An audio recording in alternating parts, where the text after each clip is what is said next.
Thank you so much, ma'am, for joining us. We have with us the Minister for Health, Vidadala Rajini from Andhra Pradesh. And I'm going to start, ma'am, by asking you a couple of questions about your state, about the department that you're handling. In particular, of course, we know how there are challenges as far as the spending on health is concerned.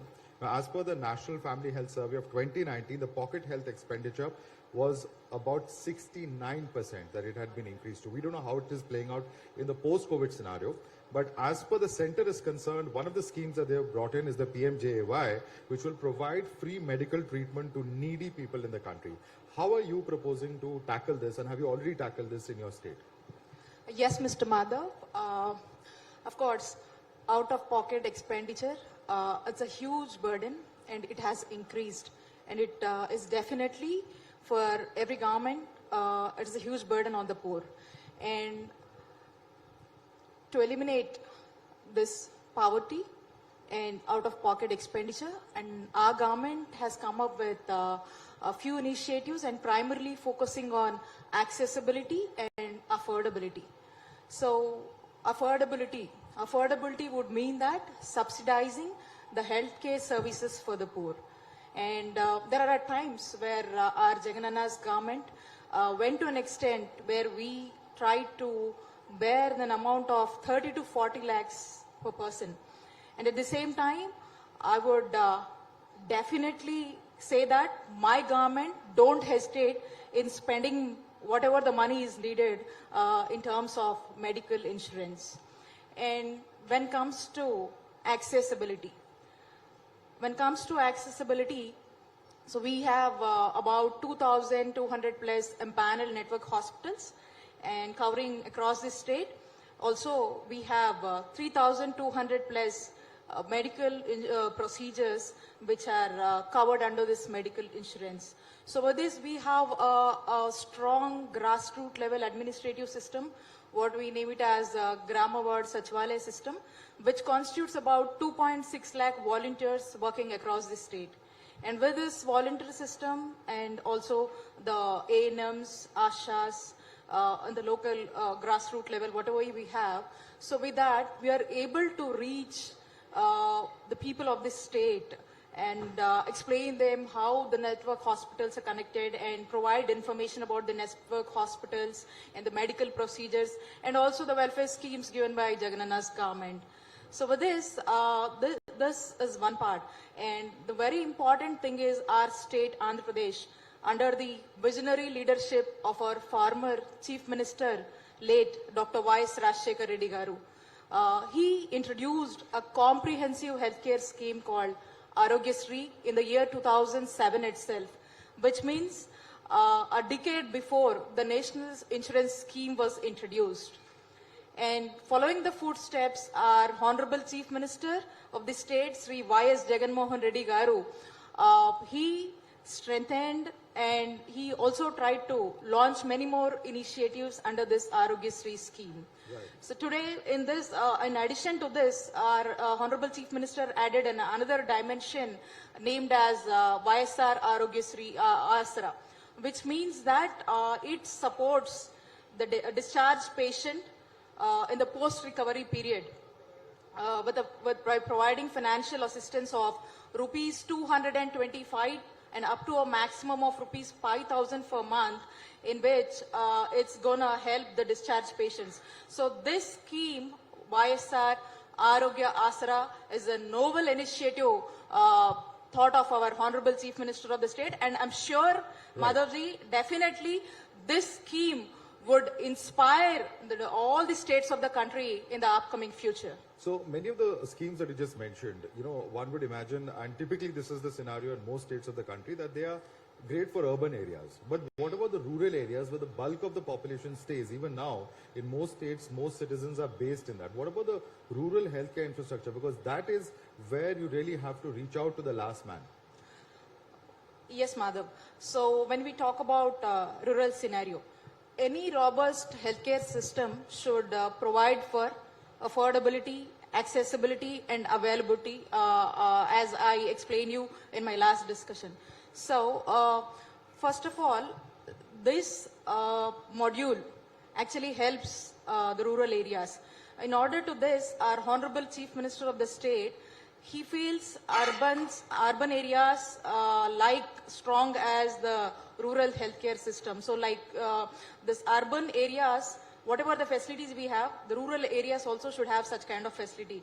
And now I remember the vision of late President APJ Abdul Kalam ji, and he also believes that to provide urban amenities in rural areas. So likewise, our Honorable CM has drove and is also driving us towards, in fact, initiating and strengthening in the rural areas. And now we have a very good system of healthcare systems in rural areas. We have about 10,000 plus Dr. YSR village clinics in rural areas. And we also have about 1,100 plus PHCs in rural areas. In addition to this, in order to ground a very good treatment and offer a very good treatment to the people of rural areas, our leader has come up with a noble thought and a very good initiative called family physician concept. Our leader, Jagannanna, always says that treat the patient, not just the disease. So in order to treat the patient at doorsteps, we have rolled out this family physician concept. In this family physician concept, let me take you through this concept. This family physician concept, we actually, a doctor goes to a doorstep. We have a PHC which constitutes about 40 to 50,000 population in that PHC. We have 2 doctors in the PHCs. So one doctor will stay in the PHC and then another doctor will travel along the 104 MMU vehicle to this village, and he conducts OP there, and he will go through the lab investigations and gives offers treatment and gives free medications. And not only that, he also will go around the village, and he's responsible for the schools, Anganwadi centers, and he's also responsible for the hygiene of that particular village what we are talking about. And not only this, the additional advantage of this particular family physician concept is the doctor will go and see the bedridden patients also who is chronically ill and who cannot come out. So can you imagine, Madhavji, a state like Andhra Pradesh, a government doctor going and visiting a patient who is bedridden and who cannot afford to come out and go and seek a corporate level kind of treatment. So can you imagine? So this is what exactly now I cannot stop myself saying that this is one of the outstanding ideas which was rolled out by our Honorable Chief Minister in the state of Andhra Pradesh. Okay. Very interesting. That's where we see, like, and recently we are talking, like everybody says, whole of society approach and whole of government approach. And that is what is the approach we've been implementing exactly in the state of Andhra Pradesh under dynamic Chief Minister Sri Y.S. Jagannath Reddy Garu. All right. Very important also is, in the post-COVID scenario, now after the bifurcation of Andhra Pradesh into Telangana and Andhra Pradesh, we have looked at, how tertiary health services have been impacted. In this post-COVID scenario, that is going to be something of great importance. How are you proposing to deal with that, building up capacity, ramping it up? Because COVID is something that is not completely gone away, or the threat of it still looms large. Yes, Madhav. So before I tell you something, it's very important to know the story of Andhra Pradesh. Because of the bifurcation, so we lost many of our tertiary care hospitals in Hyderabad. Though it was very challenging, and you see it is a young state with a young chief minister, but though we were deprived of the super speciality hospitals in the state of Andhra Pradesh, but my leader, he did not deter the spirit. And my leader, he just, he shows the way, goes the way, and he has set an ideal initiative, so where we did not feel so. And the first thing, which was the most important thing is the challenging factor was facing this COVID. So though we lack tertiary care, and because of the increased disease burden, and the lack of tertiary care facilities, it was hard. But then we mobilized the best of all resources and in fighting against this pandemic, and the results were proven also. So when it comes to tertiary care, in order to strengthen it in my state, so our honorable, now I remember the dreams of our honorable Prime Minister. So he says that every district should have a government medical college in the country.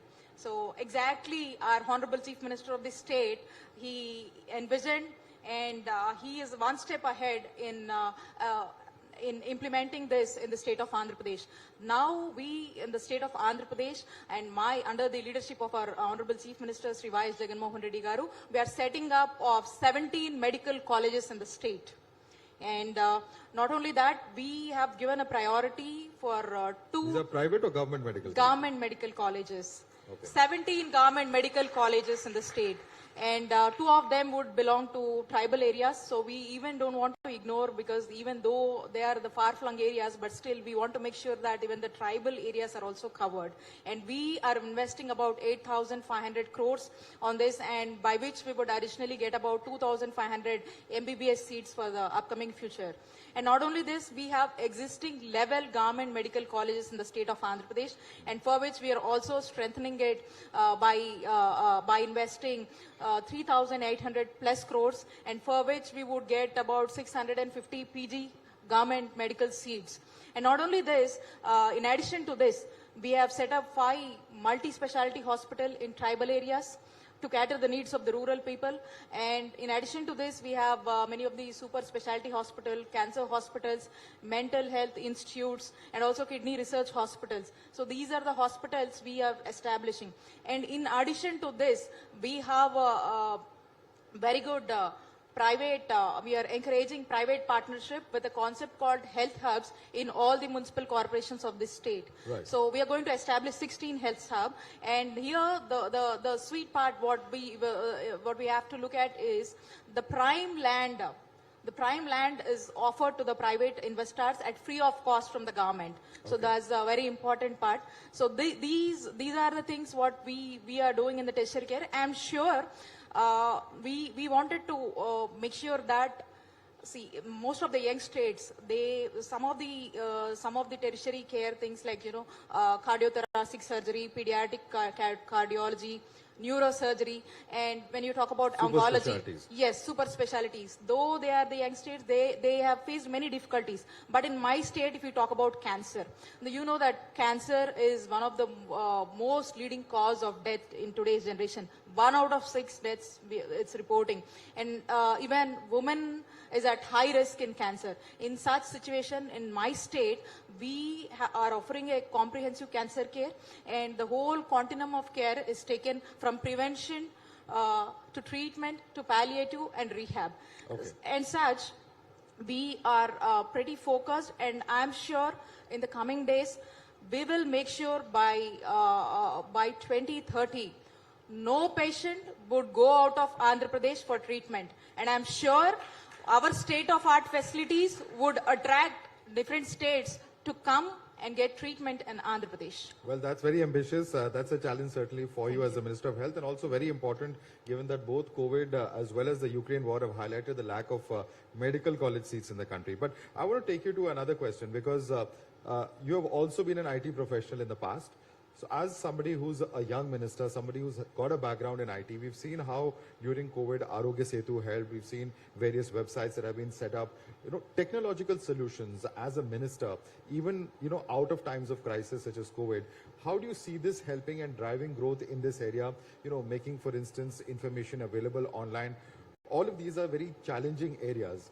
How do you see technology helping, particularly as far as the governmental level is concerned and governmental schemes are concerned, to help the common man? Yes, Mr. Madhav. I have an IT background, and I have lived in United States for a couple of years, where I have practically witnessed the experience and implementing of digital platforms, and I have seen how digitalization is driving for smart governance.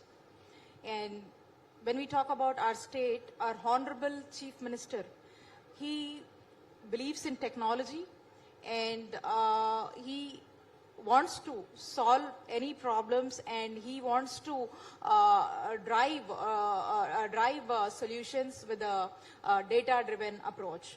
And in regards to this, when you talk about digitalization, in my state, we have started digital-enabled initiatives, and first of all, we wanted to collect the data of all the citizens of the state, and we want to make sure that the data is properly entered, and we are also linking the Aadhaar ID to it. So in order to eradicate the duplicate entries, and all this collected data we are used to generate the ABA IDs. And these ABA IDs, whatever we are creating, these ABA IDs would be the face of unique identity for a particular person. And with the support of our ANMs, with the support of Arogya Mitras and our ASHA workers, we are going to house, and we are conducting NCD screening. But how will this help? How will this kind of data ID creation help? How will it help practically for the person? Yeah, I'm gonna say that. So this identity, I'm gonna say that with a live example also. Well, so they are going to house, and we're going to have the screening, complete blood profiles, and also along with the blood grouping. And we are also offering these once these data is collected, and these data is entered into the electronic health record.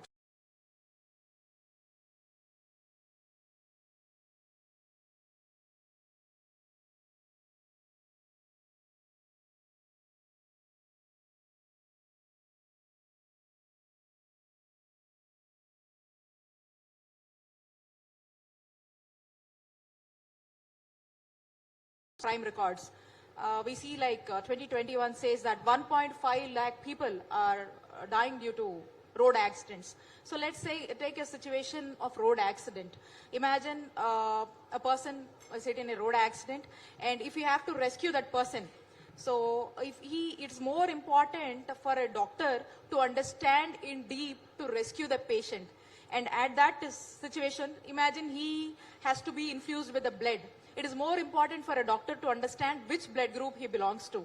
So if the patient is lying there, it is an emergency, and again he has to go and perform all those blood grouping and check the blood, which group he belongs to, and do the matching before he infuses the blood. So here it's more important, digitalization plays a key role, because once the digitalization is there, it is same like Aadhaar card. You will have an ID, and you will have all the electronic health records, and all of his story, data, medical history is stored. And if the doctor is able to view that, it gets easy for him to give which blood group he belongs to, if he is having any allergies or something, past track history, and which doctor saw him. Everything is available, and it gets very easy for a doctor to treat him, save time and save life. So can we imagine now, we are just talking about a road accident, a small situation. There can be many such emergency situations. Imagine how many emergencies of road accidents happen in the country, and how many emergency road accidents in the state. So I think digitalization is the way to go, and it can save people. Right. So in this, I wanted to mention one point. Our state, we are the leaders in digitalization. So far, we have created 3.5 crore health IDs, and we have created 1.5 crore electronic health records, for which our Jagannath government has bagged 2 global awards and 6 national awards in the recent times. All right. That's certainly a model that all would probably look at, but we're almost out of time. But I want to ask you a question. As being a young leader, a young minister at the age of 32, you've become a minister. That's not something that we see every day in every state.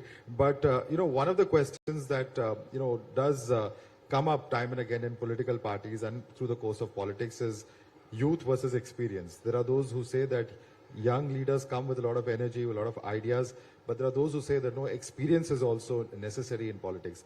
How do you view this debate? First of all, Mr. Madhav, I should say that it is my earnest blessings of my beloved leader, the Honorable Chief Minister of Andhra Pradesh, Sri Y.S. Jaganmohan Reddy Garu. So I am always thankful to him for his immense and huge blessings on me.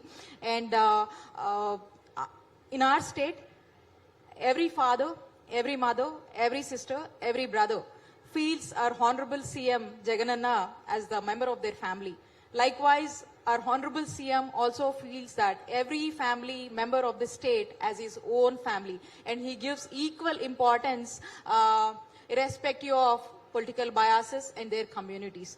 And when we talk as a minister, you must have heard that great power comes with great responsibilities. So likewise, I don't see my ministry as a huge burden which is laid on my shoulder, and I see it as an enormous opportunity to be a hardworking and responsible minister. And now, when I talk, when we think this about more about the young generation, there I wanted to give you an example, and I want to say what actually is happening in the state of Andhra Pradesh. Our party, the name of our party is YSR Congress Party, which means it's Yuvajana Shramika Raitu Congress Party. The word Yuvajana itself resembles youth. That means our leader puts youth first. It's not only me, and no wonder many of our people in the state of Andhra Pradesh, in my government and party, are youngsters. And not only this, as a young minister, I would set up goals in propagating and framing of the policies, and set the deliverances of best healthcare practices to the state. And under the guidance of our Honorable Chief Minister, and I'm monitoring and the developments of the state. Likewise, I'm talking about Nadu Nedu, which is more about developing and strengthening the preventive and curative care in the state. Right. And not only that, we are monitoring these medical colleges and these establishments in the tertiary care, and we are also keenly monitoring on this implementation of Arogyasri and Arogya Asra schemes. We are also monitoring the services of 108 ambulances and 104 Thalli Bida Express services, and also 104 mobile medical units and 102 Thalli Bida Express services. And not only this, we are even more particular about the implementation of the successful implementation of the family physician concept. And for this, to make our Andhra Pradesh as an Arogya Andhra Pradesh, what our leader always dreams about, we are spending about 16,000 crores for the developments which takes place in Nadu Nedu. And not only that, in regards to health sector, we have been spending 13,000 crores in providing best healthcare practices. So following the footsteps of my leader, I'll make sure that no stone will be left unturned. And I'm pledged to say that we'll make sure every citizen is more important, and his well-being is our responsibility. Right. I can't let you go without asking you one political question at least. As far as your state, your party's arch rival, Mr. Chandrababu Naidu, has come out to say that if he's not able to win the next elections, it will be his last. How do you respond to this? Because, do you think that this could generate sympathy in his favor? Maybe Chandrababu Naidu is true at his justification. The reason being is our leader, when he was the leader of opposition, so he worked almost for 10 years in opposition. It was a great opportunity for me, for our Jaganana, to meet each and every sector of the population in the state, in each and every sector of the people. And he understands their pains, and out of which every pain, what he observed and what he interacted, that pains or that concerns were made as a manifesto, what we proudly now call as Navratnalu, the 9 gems of the state. And now, when a leader formed the government, and he from day one started focusing on delivering all the Navaratnalu, what I'm talking about, and delivering all the welfare schemes. And so far we have achieved about 98% of the schemes were being implemented in the state of Andhra Pradesh within 3+ years of governance. So at this situation, and also, have you ever seen a ruling party taking a brochure saying that we have given you so and so amount, and we have implemented these schemes for particular individuals? So we have come up with a concept called Gadapa Gadapaki Mana Prabhutam, for which we are going and meeting every individual of the state, and every MLA is getting into their constituency and going to the public. So with the immense response what we are getting to our Jaganana's government. So with this response, probably Chandrababu Naidu must have felt that the existence of their party is in dilemma. And I strongly say definitely the statement what he told, maybe it's definitely right, because we are one of the strongest regional parties in the state of Andhra Pradesh, and definitely we are going to form the government again in 2024 whenever the election comes. Thank you so much, Ms. Ranji, for speaking to us here Thank you. at the Times Now Summit. Thank you so much for joining Thank you, us. Madhavji. Thank you.